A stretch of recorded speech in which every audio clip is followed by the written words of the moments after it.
Okay guys, so today we're going to take a look at some of the main blood vessels of the body. I'm going to start with the heart to kind of backtrack in terms of the main blood vessels of the heart, and then we can track them throughout the body. So here's your heart. Again, here's your right side of the heart, here's your left side, right atrium, right ventricle, left atrium, and left ventricle. Coming into the right atrium, you have your superior vena cava and inferior vena cava, coming below from the abdominal region. Coming off of your left ventricle, you have your pulmonary trunk, which is this one, and then branching in the blue color, one right here and one right here, which continues here, and these are referred to as the pulmonary arteries.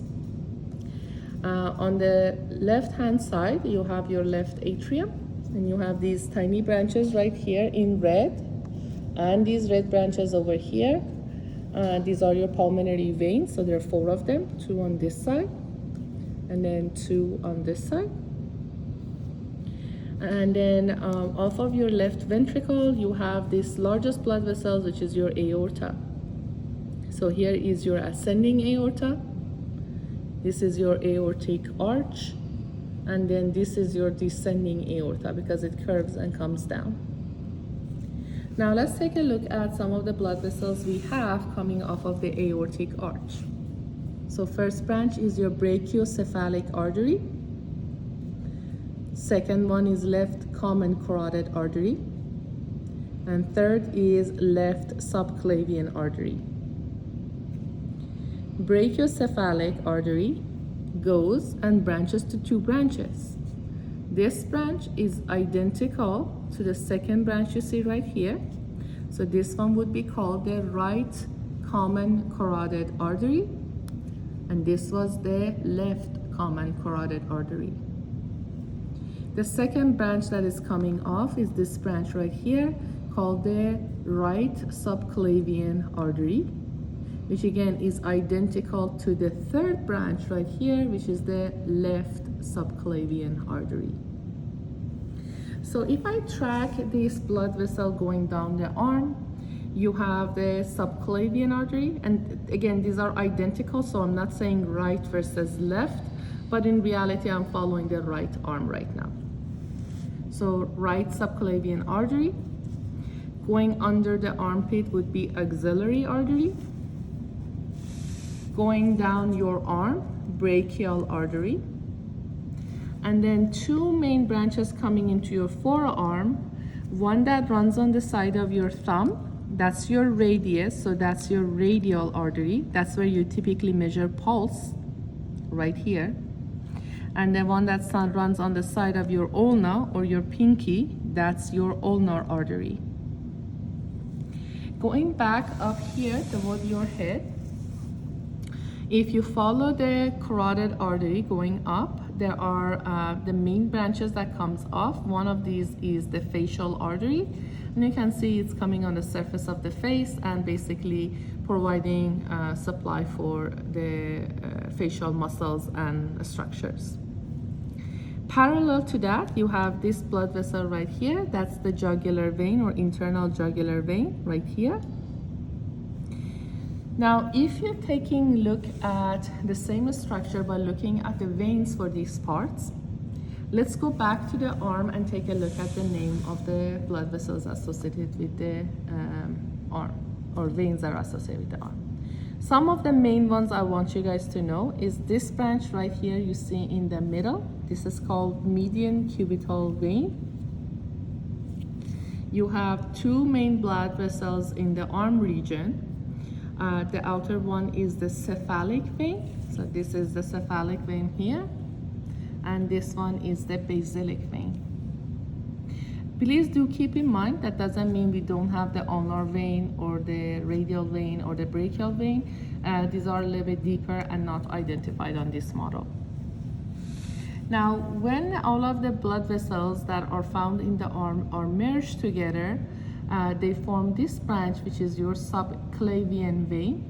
So this is your subclavian vein, which is again running parallel to your subclavian artery. this was your jugular vein merging together. So you're merging these two together. And this region, which is really small on the right-hand side, is the merging of the jugular vein and the subclavian vein, and it's called the right brachiocephalic vein. If you look at this side, again, you have your subclavian right here, subclavian vein. You have your internal jugular vein, and they merge together to form this branch. This is called the left brachiocephalic vein. So left brachiocephalic vein and right brachiocephalic vein join each other to find your superior vena cava. Now let's go ahead and go farther down into our abdominal and then eventually into our lower limbs. So tracking these, you have two main blood vessels. The large one in blue is your inferior vena cava, and the large one in red is your abdominal aorta. So starting from the top, if you right here, zooming into this region, there is a main section where these blood vessels are basically poking out, and that has the number 64 written on it. So this is called the celiac trunk. So celiac trunk is poking out of your abdominal aorta and then forms three branches. Okay, so that the center is celiac trunk. You have one branch that is going to your spleen in red, that's your splenic artery. And parallel to that, you have your splenic vein. You have ones that are going to your liver. So you have your your hepatic artery, and then the one in blue would be your hepatic vein. And then the last red branch that you see coming off of your celiac trunk, that would be your gastric artery. So celiac trunk has three branches: a splenic, hepatic, and gastric. Now, right below your celiac trunk, there is another blood vessel that is poking out. This is called the superior mesenteric artery. This is going to supply part of your digestive viscera, including your small and large intestine. Coming farther down, you have two branches coming off of the abdominal aorta that are supplying your kidneys, and these are referred to as the renal arteries. Again, if I was going to be more specific, we can have, say, left renal artery and right renal artery. And then you have the blue ones merging into the inferior vena cava, and this would be renal vein and again renal vein. Now, if I follow the abdominal aorta, I'm gonna enter the pelvic region and eventually the leg. So for the abdominal aorta, you have this main branching within the pelvic region called the common iliac artery, because it's associated with the bone ilium. Common iliac artery branch inward to form the internal iliac artery, and then continue going down to form the external iliac artery. So common iliac artery, internal iliac artery, external iliac artery. Right at the center, you have the median sacral artery right here. That's basically supplying the midsection of the pelvic. Now going down the limb, you have the main blood vessel that is right here. That's the one that runs next to your femur. That's called the femoral artery. It goes behind your knee, so here's your kneecap basically, so that's behind it. That's region called the popliteal artery.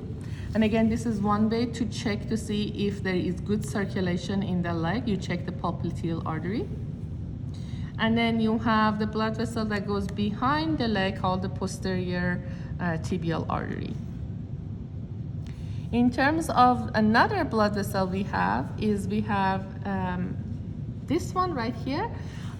This is the one that supplies the or goes deep into the femur, or I guess goes deep into the thigh and supplying the thigh. going into your veins, you have the veins that are almost parallel to the arteries. We have this one that runs on the medial aspect of the knee. So here's your knee joint again. So this is the anterior view. Running on the medial aspect of the knee, that's called the saphenous vein. Please do note there is no saphenous artery. Saphenous vein continues to become your femoral vein. Femoral vein eventually backtracks to the external iliac vein. External joins the internal iliac vein, and both of these together form your common iliac vein, and the two common iliac veins join together to form your inferior vena cava. That is about it in terms of the blood vessels I do want you guys to know. So we'll see you guys next time.